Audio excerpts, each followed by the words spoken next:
कैसे हो मेरे भाई आप सब। मैं उम्मीद करता हूँ कि आप लोग बहुत ही अच्छे होंगे। तो चलो बताओ कैसे हो। मैं उम्मीद करता हूँ कि आप लोग बहुत ही अच्छे होंगे और आपका जिंदगी भी बहुत ही मस्त चल रहा होगा। चलो मेरे भाई, आज हम विज्ञान का चैप्टर स्टार्ट करने वाले हैं। आज हम विज्ञान की क्लास को स्टार्ट कर रहे हैं, तो इसमें आप लोग को जुड़ जाना है बहुत ही अच्छी तरीका से। आज हम लोग विज्ञान को धीरे धीरे आगे बढ़ाएंगे और फुल सिलेबस कवर करेंगे बड़ी ही आसान तरीका से। सबसे पहले हम विज्ञान में क्या पढ़ेंगे उसके बारे में हम जान लेते हैं। तो मेरे भाई, सबसे पहले आपको जानना पड़ेगा कि विज्ञान कितने भागों में बटा हुआ है।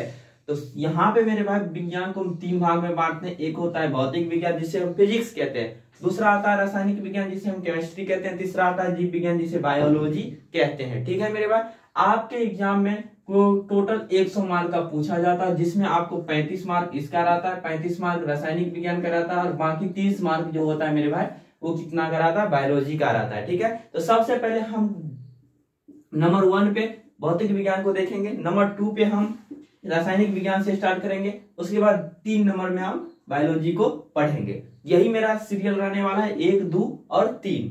ठीक है मेरे भाई, तो चलो बिना देरी के अपने हम स्टार्ट करते हैं अपने सिलेबस को और देखते हैं कि किस प्रकार से हम भौतिक विज्ञान में अच्छे तरीका से सिलेबस कवर अप करने वाले हैं। आप वीडियो को लास्ट तक जरूर देखना और अगर समझ नहीं आया तो आप बोलना कि सर आप जो पढ़ाया मेरे को कुछ नहीं समझ में आया, उसके बाद मेरे वीडियो को दोबारा कभी मत देखना। ठीक है मेरे भाई, तो चलो लेट स्टार्ट गो। मेरा पहला चैप्टर है प्रकाश के अपवर्तन तथा परावर्तन। तो मेरे भाई, सबसे पहले ये जानना पड़ेगा कि प्रकाश क्या है, उसके बाद हम अपवर्तन तथा परावर्तन को जानेंगे ही। तो देखो मेरे भाई, प्रकाश क्या होता है तो आप लोग जानते होंगे। प्रकाश जो हमको कहां से मिलता है, तो सूर्य से मिलता है। तो सूर्य से प्रकाश हमको प्राप्त होता है। प्रकाश का क्या काम होता है? प्रकाश को तो वैसे 2 काम होता है। एक तो हम किसी भी वस्तु को क्या करते हैं, देखने का कार्य हमको प्रकाश करता है, और दूसरा क्या काम होता है कि प्रकाश से हमें ऊर्जा प्राप्त होता है। कैसे? जैसे आप सोलर ऊर्जा का नाम सुने होंगे, सोलर प्लेट का नाम सुने होंगे। वो क्या देता है मेरा, उस ऊर्जा को, उस प्रकाश को क्या करता है, सोलर प्लेट ऊर्जा के रूप में हमें कन्वर्ट कर देता है, एक हीट देता है, एक एनर्जी भी देता है। और साथ में प्रकाश का सबसे बड़ा काम यह भी होता है मेरे भाई कि प्रकाश किसी वस्तु को देखने में मदद करता है। समझ गए ना? जैसे रात में अंधेरे होता है तो सूर्य प्रकाश उस समय नहीं रहता है, जिसके कारण हम किसी भी वस्तु को नहीं देख पाते हैं। ठीक है, तो रात में हमको क्या करना पड़ता है, प्रकाश लेने के लिए हम अपना बल्ब जलाते हैं, हम अपना चीजें जलाते हैं, अपना उपयोग करते हैं जो इलेक्ट्रिक का बना होता है, उससे हम क्या करते हैं, अपने चीजों को देख पाते हैं। तो आखिर कैसे देख पाते हैं? प्रकाश की उपस्थिति में हम किसी वस्तु को कैसे देख पाते हैं, सबसे ये मेन टॉपिक है समझना। तो मेरे भाई समझो, जब भी प्रकाश आता है ना और किसी भी वस्तु पर पड़ता है, तो जैसे दिन के समय होता है तो आप घर से अगर बाहर रहते हो तब आपके बॉडी पर तो क्या पड़ता है, लाइट पड़ता है, सूर्य का प्रकाश पड़ता है, तो वो क्या करता है, आप उस चीज को देख पाते हैं। लेकिन सोचो कि क्या हमारे कमरे के अंदर में लाइट आता है? नहीं आता है, सूरज का प्रकाश सीधे सीधे नहीं आता है। फिर भी हम कैसे देख पाते हैं कि ये वस्तु अंधेरा है, ये आज मतलब सवेरा है, अभी जो है दोपहर का समय है, अंदर में पूरा रोशनी भरा हुआ, कैसे हो पाता है आखिर? तो यही मेरा कंसेप्ट आपको समझना, और इस चैप्टर में खास करके हम उन्हीं 4 बातों के बारे में जानेंगे। तो प्रकाश क्या करता है, जब भी वो किसी वस्तु पे पड़ा ना मेरे भाई, तो पड़ने के बाद वो वस्तु को क्या कर देता है, परावर्तित कर देता है, रिफ्लेक्ट कर देता है। समझ गए ना? और रिफ्लेक्ट करके सीधे मेरे आंख पे पहुंचता है। जैसे दिन में जितने सारे वस्तु आपको दिखाई दे रहे होंगे बाहर में, वो क्या करता है, वो अपने पढ़ने के बाद सीधे मेरे रूम की तरफ झांकता है। इसीलिए जब खिड़की उड़की खोल देते हैं तो खिड़की क्यों खोलते हैं, ताकि रूम में उस प्रकाश का परावर्तन जो हो, मतलब पढ़ने के बाद सीधे मेरे रूम में प्रवेश करे और मेरे आंख में प्रवेश करे, और ताकि हम उस वस्तु को देख सके। तो मेरे भाई, आपको समझ में आ चुका होगा कि प्रकाश क्या है और हम वस्तु को कैसे देखते हैं। तो इसका एक ही रीजन है, आपको अच्छे से याद कर लेना है कि पढ़ने के बाद, किसी भी वस्तु पर पढ़ने के बाद वो वस्तु अपारदर्शी होना चाहिए। यह भी आपको याद रखना है। अपारदर्शी क्या होता है मेरे भाई, जब भी किसी भी वस्तु पर प्रकाश पड़े तो आर पार नहीं होना चाहिए। आप पहले भी जानते होंगे, जैसे अगर शीशा ले लीजिए, शीशा में क्या होता है, पीछे से देखिएगा कि रंग दिया जाता है, ताकि उस पे पढ़ने के बाद देखिएगा, कभी बचपन में आप ऐसे प्रकाश डाल के, ऐनक पे प्रकाश डाल के ऐसे ऐसे किया है, सूर्य के प्रकाश को अपने घर पे किसी वस्तु पर खेला है ना, आप खेले होंगे। वो क्या करता है, प्रकाश को रिफ्लेक्ट कर देता है, परावर्तित कर देता है, दूसरे जगह दिशा में भेज देता है, जिसके कारण हम किसी वस्तु को देख पाते हैं। अपारदर्शी के कैसे में, एक उजला सा पन्नी ले लो और क्या तुम बाहर में जाके देखो, उसके देखने के बाद क्या आपको लगता है कि आप उस जिस तरह से ऐनक के द्वारा आप परावर्तित कर देते थे अपने घर में बाहर से, उस तरह से उस पन्नी के द्वारा आप कर सकते हो? नहीं कर सकते, क्योंकि वह वस्तु मेरे भाई क्या है, पारदर्शी है, उससे प्रकाश आर पार हो जा रही है, जिसके कारण वो परावर्तित नहीं कर पा रहा है और हम प्रकाश को अपने घर की ओर नहीं भेज पाते हैं। तो सबसे मेनली जरूरी है कि प्रकाश का परावर्तन होने के लिए वस्तु को अपारदर्शी होना, मतलब ठोस अवस्था में समझो ना, उससे प्रकाश आर पार नहीं हो सके, उसी चीज को क्या कह सकते हैं हम, प्रकाश का परावर्तन कहते हैं। ये भी आप समझ गए होंगे और कैसे करता है ये भी। तो सूर्य का प्रकाश का बहुत ही उपयोग हमारे लाइफ में होता है, हमारे जीवन में होता है। और इस चैप्टर में हम प्रकाश के संबंधित जैसे अपवर्तन हो गया, परावर्तन किसे कहते हैं, तारे क्यों टिमटिमाते हैं, इंद्रधनुष कितना अच्छा लगता है, इंद्रधनुष कैसे बनता है इसके बारे में, आकाश क्यों नीला दिखाई देता है, सूर्य डूबते समय क्यों रक्तपात दिखाई देता है, मतलब लाल रंग का ज्यादा दिखाई देता है, इस सारे का जवाब हमको इस चैप्टर के अंतर्गत मिलने वाला है। तो आई होप, मैं उम्मीद करता हूं कि प्रकाश को समझने में अब आपको किसी भी प्रकार का दिक्कत नहीं हुआ होगा, आप बिल्कुल ही समझ गए होंगे। ठीक है, एक बात मेरे भाई बताओ, क्या जब सूर्य का प्रकाश, आप जैसे एक कमरा होता है, एक होल कमरा है ना, उस होल कमरा में आप खिड़की खोलते हैं, तो क्या आपका जो सूर्य का प्रकाश होता है वो आपके बेड पे क्यों नहीं आता है, जहां आप पढ़ते हैं वहां पे क्यों नहीं आता है, लाइट की जरूरत दिन के समय भी क्यों पड़ जाता है थोड़ा बहुत, क्यों? क्या आप इस चीज का जवाब दे सकते हो मेरे भाई, बताओ।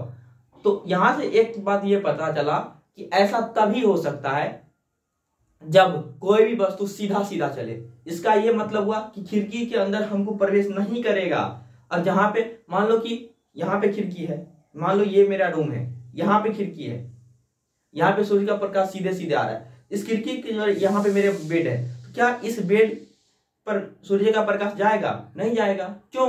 क्योंकि मेरा सूर्य का प्रकाश सीधे सीधी पड़ती है, सीधी सीधी पड़ती है, इसलिए ऐसा तो नहीं है कि यहाँ पे पड़ा और मुड़ के यहाँ पे चला गया, नहीं जा रहा है ना, नहीं जाता है। इसका ये मतलब होता है कि प्रकाश कभी भी चलता है तो सीधी रेखा में चलता है, वो टेढ़ी रेखा में नहीं चल सकता है। तो ये भी पॉइंट आपको याद रखना है कि प्रकाश हमेशा सीधी रेखा में ही चलती हैं। और किरण क्या होता है, जैसे आप लोग सुबह सुबह उठते होंगे तो क्या आज सूरज का किरण बहुत ही अच्छा चमक रहा है, बहुत ही अच्छा दिखाई देता है। किरण बेसिकली वही होता है जो सूर्य से जो प्रकाश आ रही होती है ना, उसी को हम किरण का नाम दे देते हैं, समझ गए ना। तो किरण किसे कहते हैं ये भी चीज आपको जानना है प्रकाश के टॉपिक में ही। तो मैं उम्मीद करता हूँ कि किरण भी समझ गए होंगे, प्रकाश सीधी रेखा में गमन करता है ये भी समझ गए होंगे।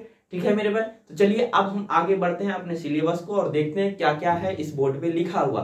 तो देखो मेरे भाई क्या है, तो सबसे पहले प्रकाश है, तो आपको अपने परिभाषा, आपके एग्जाम में परिभाषा पूछा जाता है, आप समझ गए होंगे, यहाँ पे समझ गए मेरे भाई। तो यहाँ पे देखिए क्या है कि वह भौतिक कारक जिसमें हम किसी वस्तु को देख पाते हैं उसी को हम क्या कहते हैं, प्रकाश कहते हैं। और यहाँ पे मैंने लिख भी दिया है कि प्रकाश सीधी रेखा में क्या करते हैं, गमन करते हैं। ये भी पॉइंट आपको अच्छे से प्रॉपर नोट बनाना है, अपने हाथ से नोट बनाना है और आपके एग्जाम में तोड़ के फोड़ के जोड़ के सब करके आना है। ठीक है मेरे भाई, तो चलो यहाँ पे फिर देखते हैं किरण। किरण भी मैंने आपको समझा दिया अभी कि प्रकाश के एक सरल रेखाई पथ को हम क्या कहते हैं, किरण कहते हैं। जो प्रकाश आ रही होती है ना उसी को हम क्या कहते हैं, किरण कहते हैं। फिर देखो मेरे भाई आता है उसके बाद जो मैंने समझाया कि वस्तु को क्या होना चाहिए, एक तो अपारदर्शी, पारदर्शी और अपरिभाषी हम लोग जानेंगे, अभी जस्ट जानेंगे और मैंने अभी बताया भी था। लेकिन उससे पहले एक और छोटा सा टॉपिक देख लेते हैं जो क्या है, दीप्त और अदीप्त। तो दीप्त और अदीप्त भी आपको समझाए क्या मेरे भाई, बताओ तुम ही लोग कि क्या दुनिया में ऐसे सारे वस्तुएं हैं या दुनिया में ऐसे सारी चीजें हैं जिससे प्रकाश निकलता है? नहीं ना। जैसे हमारे घर में लाइट होता है, तो लाइट का काम है क्या देना, प्रकाश देता है। क्या मेरे को पंखा भी प्रकाश देता है क्या? नहीं ना। सूर्य प्रकाश देता है, तारे से प्रकाश निकलते हैं।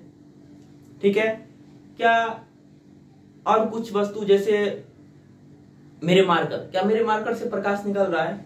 नहीं निकल रहा है ना। तो कुछ ऐसे वस्तु होते हैं ना जिनसे प्रकाश निकलती है, उसे हम क्या कहते हैं, दीप्त कहते हैं। जैसे जिनसे होकर प्रकाश निकलते हैं उसे हम दीप्त कहते हैं, यानी प्रकाश का जो स्रोत होता है उसे हम दीप्त कहते हैं। ये भी आपको याद रखना है। जैसे सूर्य हो गया, बल्ब हो गया, मोमबत्ती हो गया, तारा हो गया। मेरे भाई याद रखना है, तारा भी क्या होता है, अपना प्रकाश होता है। तारा के बाद एग्जाम में पूछा भी जा सकता है ऑब्जेक्टिव में। ठीक है मेरे भाई, उसके बाद आता है अदीप्त पदार्थ। जैसे मैंने समझाया मेरा मार्कर क्या दे सकता है, नहीं दे सकता है रोशनी। उसके बाद मेरा पंखा इलेक्ट्रिक जाता है लेकिन वो चलता है, हमें हवा देता है लेकिन वो लाइट नहीं देता है तो वो अदीप्त पदार्थ हो जाएगा। ठीक है मेरे भाई, चलो आगे बढ़ते हैं। अदीप्त पदार्थ क्या होता है? देखो, जिनसे होकर प्रकाश नहीं निकलती है उसे हम क्या कहते हैं? जैसे ग्रह, जितने भी ग्रह होते हैं ना, कुल मिला के कितने ग्रह होते हैं आप बताओ? 8 ग्रह होते हैं हमारे पृथ्वी, हमारे सौरमंडल में। पृथ्वी में नहीं, पृथ्वी तो अकेला एकमात्र है। तो सौरमंडल में 8 ग्रह होते हैं, इनमें से किसी के पास भी अपना प्रकाश नहीं है, हर एक सूर्य से प्रकाश लेता है। ठीक है, उसके बाद चलो मेरे भाई, चांद आ गया आपका चांद। तो मेरे भाई क्या चांद, चांद जो आपको आप देखते होंगे रात में, क्या चांद के पास अपना प्रकाश होता है? क्या नहीं होता है। आपको कभी भी ऐसा गलती नहीं करना है कि चांद के पास अपना प्रकाश होता है। चांद भी सूर्य के प्रकाश से ही चमकता है। जब रात के समय हमारे पृथ्वी पर अंधेरा हो जाता है ना मेरे भाई, उसके बाद क्या होता है, तो सूर्य का प्रकाश जो वो चांद पे सीधे सीधे रिफ्लेक्ट होता है, और रिफ्लेक्ट होने के बाद क्या होता है, वो सीधे वहां से रिफ्लेक्ट होके हमारे आंख तक पहुंचता है, हमारे पृथ्वी तक पहुंचता है। तब क्या होता है, वही हमारा चमकीला दिखाई देता है, हमारा वो क्या कहते हैं, रात की रानी दिखाई देता है। समझ गए ना मेरे भाई? यही कारण है कि चंद्रमा के पास अपना प्रकाश नहीं है, वो सूर्य के प्रकाश से चमकता रहता है। तो आपको याद रखना है, ये क्वेश्चन आपके एग्जाम में आ भी सकता है कि चांद के पास अपना प्रकाश है या नहीं है। तो आपको बताना है कि नहीं है। जितने भी ग्रह है, जैसे पृथ्वी हो गया, मंगल हो गया, एनीथिंग, कोई भी ग्रह हो, उसके पास किसी भी प्रकार का प्रकाश नहीं होता है। जैसे लकड़ी के पास भी क्या होता है, अपना कोई भी प्रकाश नहीं होता है, लेकिन लड़की के पास होता है। मेरे भाई बच के रहना, समझ गए ना? उसके बाद चलो यहाँ पे पत्थर हो गया, जितने भी अपॉक्सी मटेरियल हो आप लोग समझ गए होंगे, इसमें ज्यादा पढ़ाने की जरूरत नहीं है।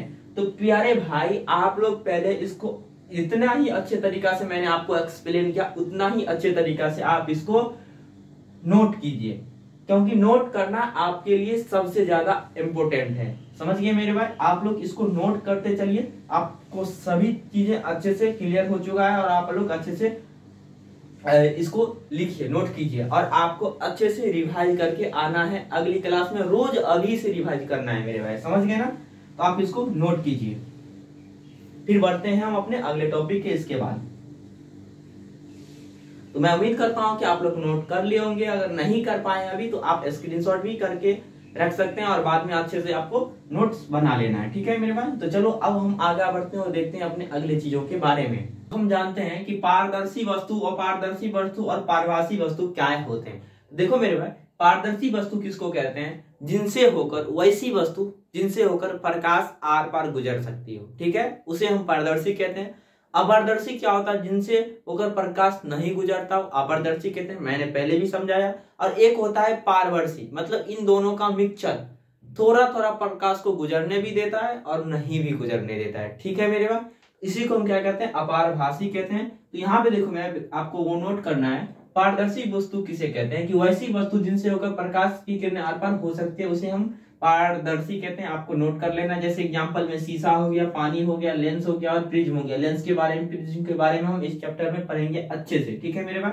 तो शीशा का कौन सा शीशा, ये नहीं कि रंगा हुआ शीशा का मतलब होता है जनरल जो शीशा होता है, जिनसे होकर प्रकाश आर पार हो सकती है। शीशा 2 प्रकार के हो सकते हैं, उसको आप रंग दीजिएगा तो वो दूसरा शीशा हो जाएगा।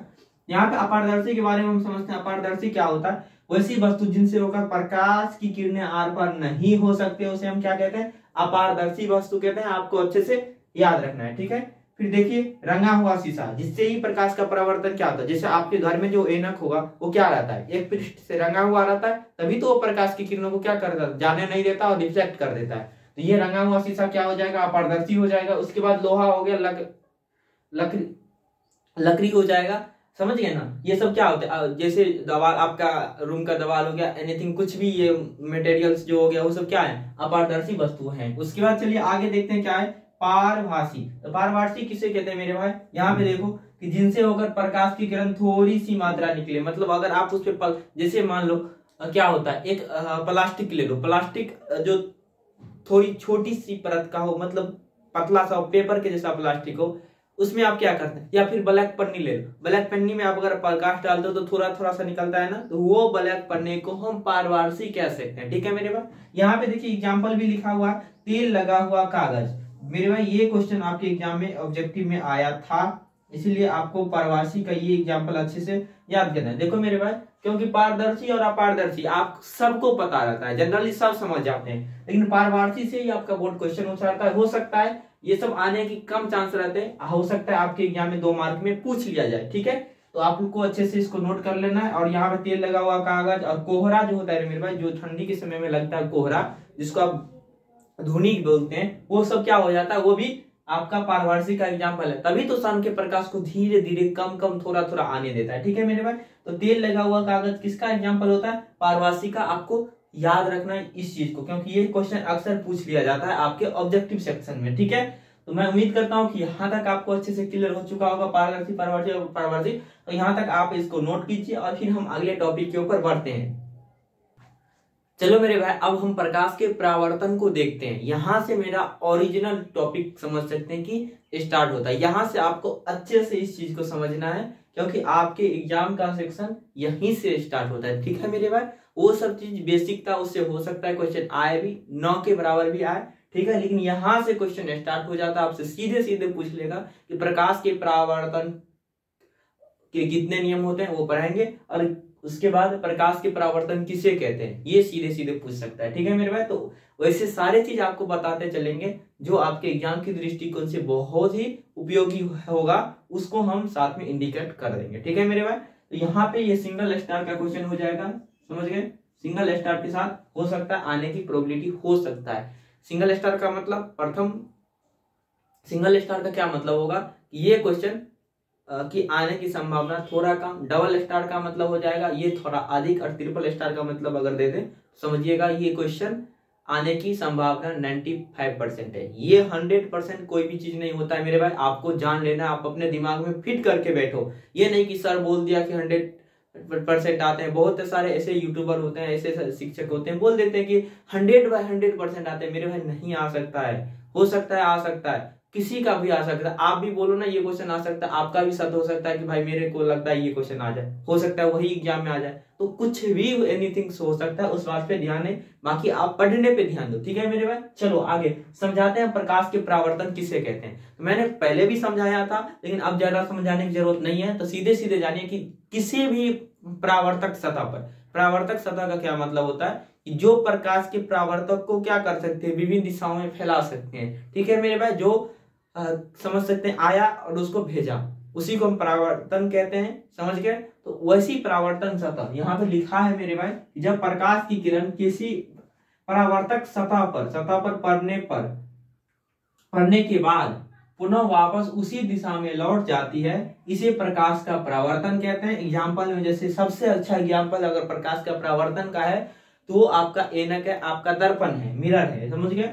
और उच्च कोटि की पॉलिश, मान लीजिए कोई कार उड़ रहा है, बहुत चमकता सा रहता है, तो देखते हैं ना उससे भी क्या होता है, रिफ्लेक्शन हो जाता है, मतलब प्रकाश पड़ने के बाद किसी दिशा में चला जाता है। जैसे मैं एग्जांपल से यहाँ पे समझाता हूँ, मान लीजिए ये क्या है, ये एक सतह है जो आपका रंगा हुआ है पीछे से, और ये मान लीजिए एक ऐना है। ठीक है मेरे भाई, ये क्या है, एक ऐनक है। तो यहाँ से मान लो मेरे भाई कि यहाँ से प्रकाश की किरण ऐसे पड़ रहा है ना, यहाँ से मान लो किरण, प्रकाश की किरणें आ रहे हैं, ढेर सारी किरण आते हैं। और ढेर सारी किरण आने को एक बात और बता दूं, जो किरण की समूह होता है ना, किरण की समूह, उसे हम प्रकाश पुंज कहते हैं। क्या कहते हैं, प्रकाश पुंज।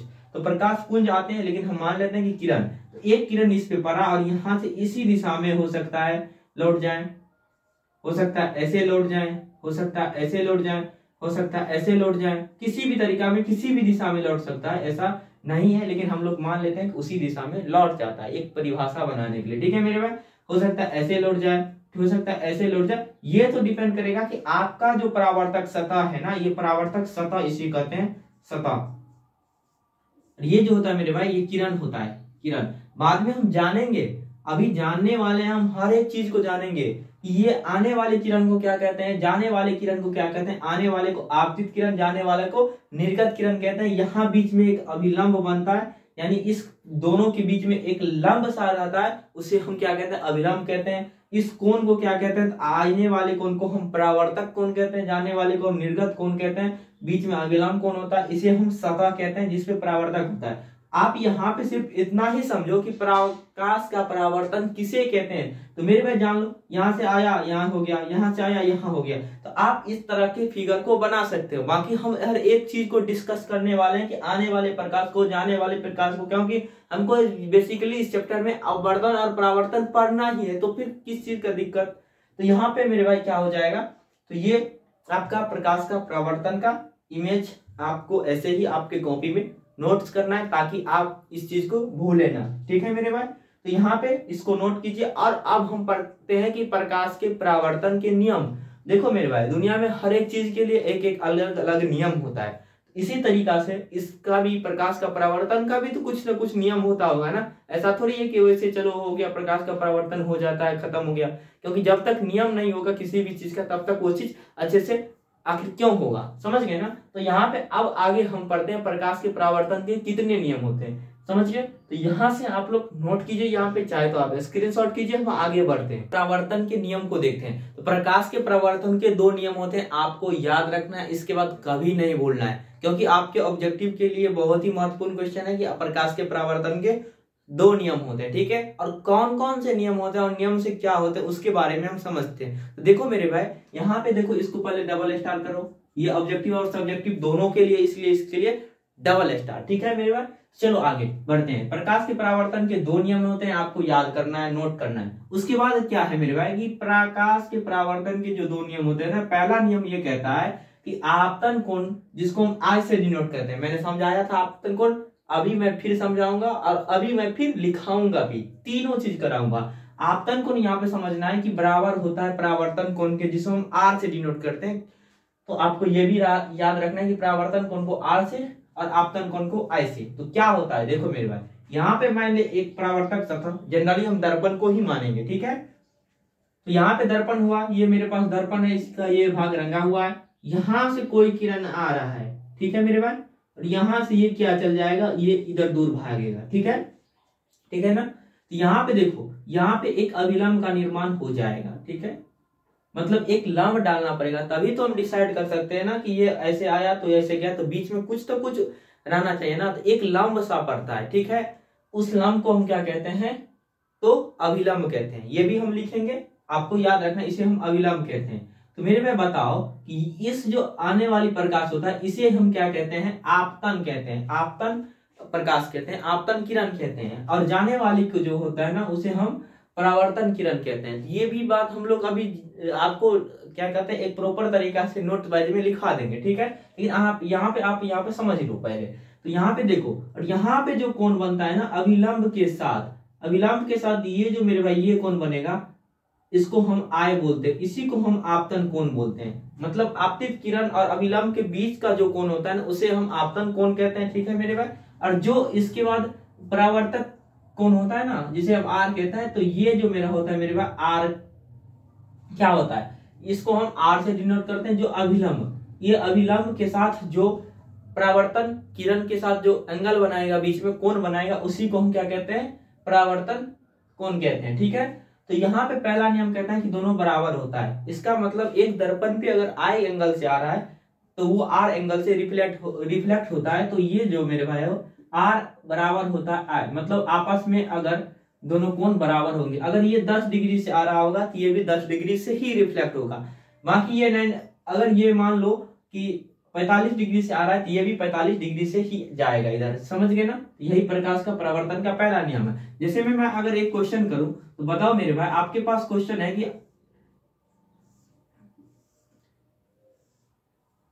अच्छे से बनाता हूं, बताओ मेरे भाई, आप बताओ इसका आंसर क्या होगा। इसका मान अगर 45 डिग्री है, तो बताओ इस एंगल का मान कितना होगा। आपसे क्वेश्चन में मैंने पूछा, तो इसका जो मान होगा ना मेरे भाई, आपको पता है कि यहाँ पे प्रकाश का परावर्तन का नियम लागू होता है। वो क्या कहता है, आई बराबर होता है आर का। जब पता है कि आई बराबर होता है आर का, तो आई का मान कितना दिया हुआ, 45 डिग्री, तो आर का भी मान क्या हो जाएगा, यहाँ से 45 डिग्री। तो यही मेरा प्रकाश के परावर्तन का पहला नियम कहता है, आपको अच्छे से याद कर लेना। ठीक है मेरे भाई, तो चलो अब आगे हम देखते हैं क्या होता है। दूसरा नियम क्या कहता है कि आपतित किरण, परावर्तित किरण और अभिलंब दर्पण के आपतन बिंदु तीनों एक ही तल में होता है। इसका क्या मतलब हुआ, देखो मेरे भाई यहीं पे समझ लो। देखो ये आपतित किरण हुआ, ठीक है, यहाँ पे इस बिंदु पे पड़ा, फिर यहां से परावर्तित किरण जाता है, तो परावर्तित किरण भी इसी बिंदु से स्टार्ट होता है, या बोल सकते हैं परावर्तित किरण का भी बिंदु यही है।